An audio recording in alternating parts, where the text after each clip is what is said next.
Tunde had one rule, and he never broke it. No matter how perfect the date went, no matter how much chemistry filled the air, when the bill arrived, he would lean back calmly and say, "You'll pay for your own food." And he meant it. Not joking, not testing, not flirting. Serious. To Tunde, it wasn't stinginess. It was wisdom.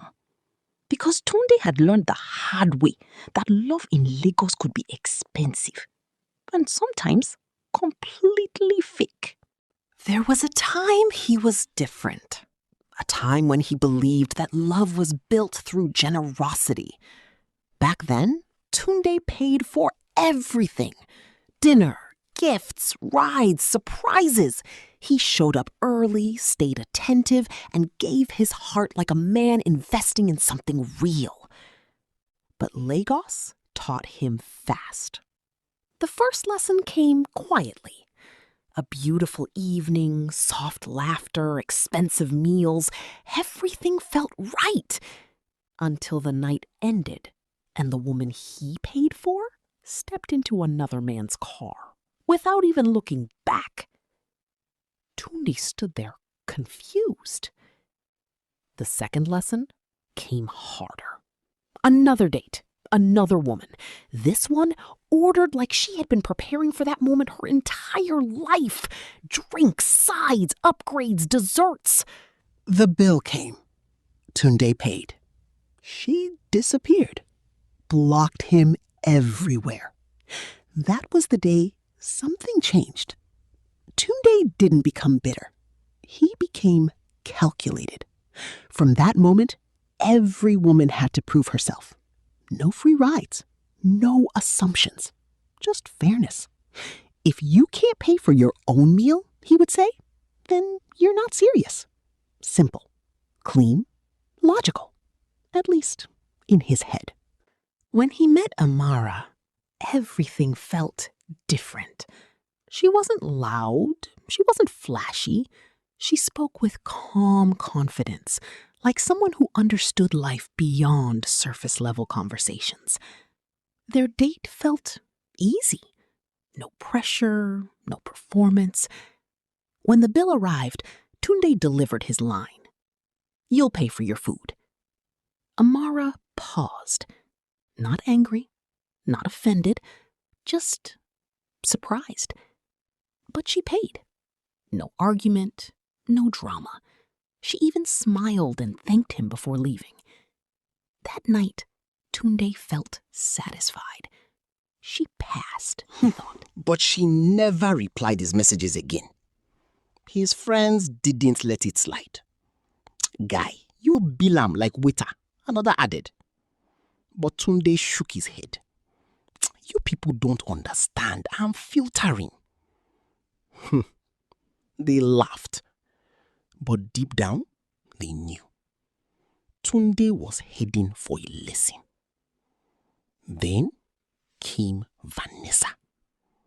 And everything changed.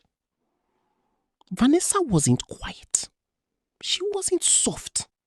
She was bold, confident.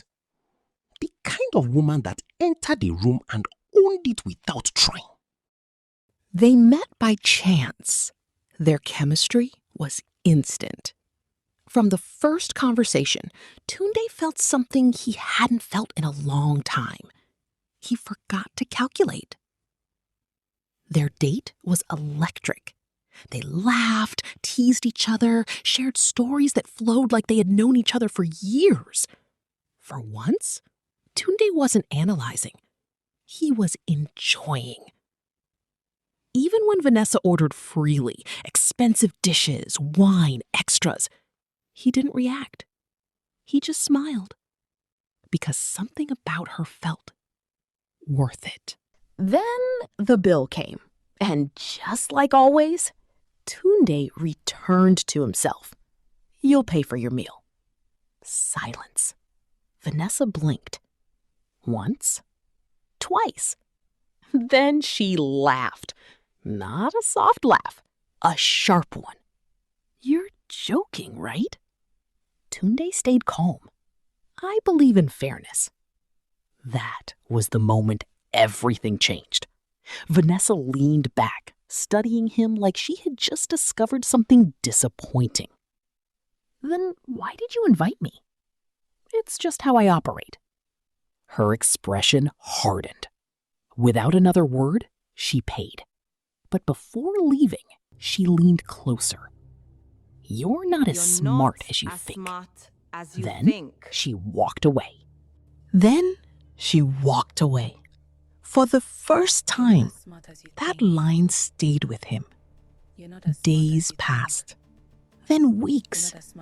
But Vanessa didn't leave his mind. He replayed everything.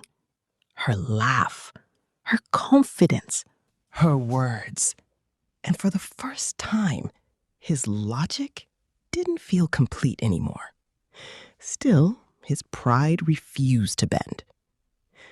Months later, Tunde met Zara.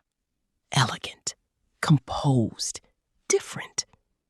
She carried herself like someone who didn't chase attention, but commanded respect. This time, Tunde approached differently. No calculations, no strategy, just interest. Zara accepted his invitation, but she chose the venue. A high-end restaurant, the kind where even the menu looks expensive. Tunde hesitated, but agreed. When they arrived, something felt different. Zara was calm, almost too calm. She smiled, engaged, matched his energy perfectly. It felt effortless, dangerously effortless. Halfway through the date, Zara said something unexpected. "Tonight is on me." Tunde froze. "What? I invited you here. It's only fair." For the first time in his life, Tunde relaxed completely. No tension, no calculations. He enjoyed everything. The food tasted better. The conversation felt lighter. Everything flowed. Then the bill came. Zara paid. Without hesitation, without performance, without expectation. As they stood to leave, Tunde smiled. This was nice. Zara smiled back. Yes, it was. Then she paused, and her tone changed. But now you understand. Tunde frowned slightly. Understand what? Zara stepped closer. That generosity isn't weakness. Her eyes locked into his. And fairness isn't always equal. Tunde felt something shift. For the first time, his rule didn't feel strong. It felt incomplete. Zara continued. "You weren't testing women," she said calmly. "You were protecting yourself from being hurt again." Tunde didn't respond, because deep down, he knew she was right. She smiled softly. You don't build connection by measuring everything. Then she turned and walked away. This time, Tunde didn't chase. He just stood there, thinking. For the first time in a long time, Tunde questioned himself. Not the women, not the system. Himself. Weeks later, something changed. Not overnight, but slowly. The next time Tunde invited someone out, when the bill came, he didn't lean back. He didn't deliver a speech. He just paid, quietly. And for the first time, it didn't feel like a loss. It felt like freedom. Because Tunde